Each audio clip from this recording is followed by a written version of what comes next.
এই মুহূর্তে voice problem, একজনের কথা আরেকজনের শুনতে পান না। এই সমস্যা কিভাবে সমাধান করবেন?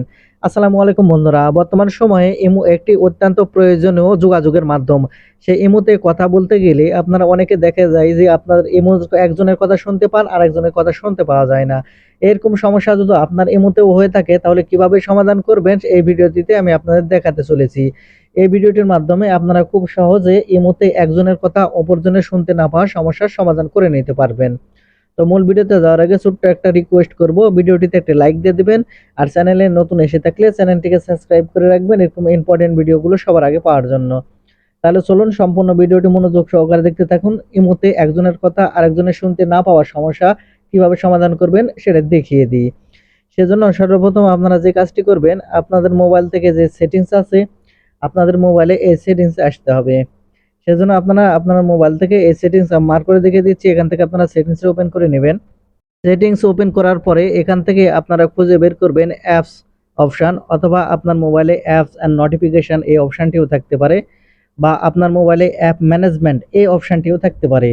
আমার মোবাইলে এখানে দেখা যাচ্ছে অ্যাপ অ্যান্ড নোটিফিকেশন নামের অপশন আছে। ঠিক এরকমভাবে এই অ্যাপ অ্যান্ড নোটিফিকেশন অপশন থাক আর অ্যাপ ম্যানেজার অপশন থাক, সেটাতে আপনারা এখান থেকে ক্লিক করবেন। এখানে ক্লিক করার সাথে সাথে এরকম ইন্টারফেসে নিয়ে আসবে। এখানে আপনারা আরেকটা অপশন পেয়ে যাবেন, অল অ্যাপ নামের একটি অপশন। আপনার মোবাইলের মডেল অনুযায়ী সেটিংস আলাদা আলাদা থাকতে পারে, সেটা আপনারা অল অ্যাপস যেখানে আছে এখান থেকে আপনারা খুঁজে বের করবেন। এখান থেকে অল অ্যাপসে ক্লিক করার সাথে সাথে এখানে আপনার মোবাইলে যতগুলো অ্যাপ্লিকেশন আছে সবগুলো এখান থেকে শো করবে। তো এখান থেকে আপনারা যে কাজটি করবেন, আপনার যে ইমো অ্যাপ্লিকেশন আছে এই ইমো এখান থেকে খুঁজে বের করবেন। দেখতে পাচ্ছেন আমি এখান থেকে ইমো পেয়ে গেছি। আপনারা এখান থেকে ইমোতে ক্লিক করবেন। ইমোতে ক্লিক করলে আপনাদের ঠিক এরকম ইন্টারফেসে নিয়ে আসবে।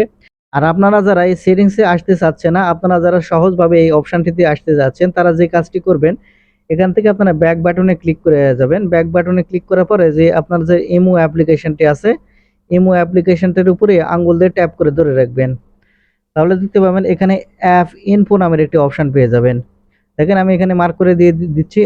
আপনারা দেখতে পাচ্ছেন যে অ্যাপ ইনফো অপশন। আপনারা এখন এখান থেকে এই অ্যাপ ইনফো অপশনে ক্লিক করবেন। অ্যাপ ইনফো অপশনে ক্লিক করার সাথে সাথে ঠিক আগে যে অপশনে আসছিলেন ঠিক সেই অপশনে নিয়ে চলে আসবে। তো এখান থেকে আপনাকে যে কাজটি করতে হবে, এখানে আপনারা দেখতে পাবেন ফোর্স স্টপ নামের একটি অপশন আছে। আপনারা এখান থেকে ফোর্স স্টপ এই অপশনে ক্লিক করবেন। ক্লিক করার পর এখানে যে ওকে বাটন পেয়ে যাবেন, এই ওকে বাটনে ক্লিক করবেন। ওকে বাটনে ক্লিক করা হয়ে গেলে এখান থেকে আপনারা ব্যাক বাটনে ক্লিক করবেন। ব্যাক বাটনে ক্লিক করার পরে একবারে আপনারা যে ইমো অ্যাপ্লিকেশন আছে ইমো অ্যাপ্লিকেশনটি ওপেন করে নেবেন। তার আগে যে কাজটি করতে হবে, আপনার যে মোবাইলটি আছে এই মোবাইলটি আর আপনি যাকে কল করতেছেন তার মোবাইলটি, দুটি মোবাইল আপনারা এসে শাট ডাউন করে নেবেন, অর্থাৎ দুটি মোবাইল একেবারে বন্ধ করে নেবেন। বন্ধ করার পরে আবার মোবাইলটি চালু করবেন। চালু করে দেওয়ার পরে ইমোতে আসবেন। ইমো আসার পরে আপনারা কল করবেন। আপনারা অবশ্যই এই ইমোতে কথা বলতে পারবেন। আপনার এই সমস্যাটি আর কখনো হবে না। আর আপনার ভবিষ্যতে যদি এরকম সমস্যা হয়, তাহলে আমি যেরকম প্রসেসটি দেখিয়ে দিলাম ঠিক এরকম ভাবেই আপনাদের এই ইমোতে কথা শোনা যাচ্ছে না এরকম সমস্যার সমাধান করে নিতে পারবেন। তো বন্ধুরা, এই ছিল আজকের ভিডিওটি। ভিডিওটিতে কিছু শিখে থাকেন তাহলে আমাদের এই চ্যানেলটিকে সাবস্ক্রাইব করে রাখবেন, কারণ আমাদের এই চ্যানেলে প্রতিনিয়ত এরকম ইম্পর্টেন্ট ভিডিওগুলো আপলোড করা হয়। ধন্যবাদ ভিডিওটি দেখার জন্য।